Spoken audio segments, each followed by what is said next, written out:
ఇది చూడండి, ఇది యాక్చువల్గా 4 హాస్పిటల్స్ తిరిగి నా దగ్గరికి వచ్చారు. అపోలో తిరిగారు, ఎందుకంటే వీళ్ళు చుట్టూ హైదరాబాద్లో ఉంటారు. అపోలోలో తిరిగారు, ప్లస్ ఆంజనేయుల్లో, అదేవిధంగా యశోద, లాస్ట్ గ్లోబల్ హాస్పిటల్లో సర్జరీ చేయాలనుకున్నారు. ఈయనకు చూస్తే, ఈయన రిపోర్ట్ చూస్తే ఎంత దారుణం అంటే ఈయనకు కిడ్నీస్ డ్యామేజ్ అయినాయి.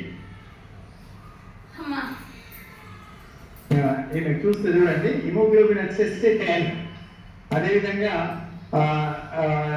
షుగర్ వచ్చేసి HbA1c వచ్చేసి 10.8, అంటే 5.6 లోపల ఉండాలి. అదేవిధంగా మనకి కిడ్నీ ప్రాబ్లం రేజ్ అయింది. కిడ్నీ ప్రాబ్లం ఏంటంటే యూరిక్ యాసిడ్ వచ్చేసి 5.13, బ్లడ్ యూరియా నైట్రోజన్ 15, EGFR వచ్చేసి 69, అంటే కిడ్నీ ప్రాబ్లం ఉంది. ప్లస్ HSCRP అని 3 లోపల ఉండాలి, 41 ఉంది.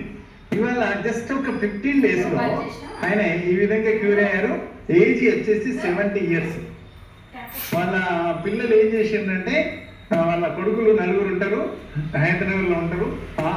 ఆపరేషన్ చేద్దామంటే వాళ్ళ చిన్న అబ్బాయి వచ్చేసి నా గురించి తెలుసు సార్, ఒక్కసారి కన్సల్ట్ చేసినాక కట్ చేద్దామని చెప్పేసి వాళ్ళకి టైం నేను 1 month తర్వాత ఇచ్చాను. నా కోసం ఒక 4 రోజులు వెయిట్ చేశాను ఆపరేషన్ కోసము.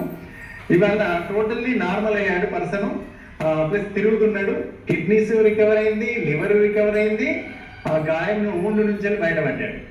ఇది ఇలాంటి చాలా మిరాకిల్స్ ఉన్నాయి. బట్ మనం ఇంత తక్కువ టైంలో అవన్నీ మనం షేర్ చేయలేము. బట్ 2020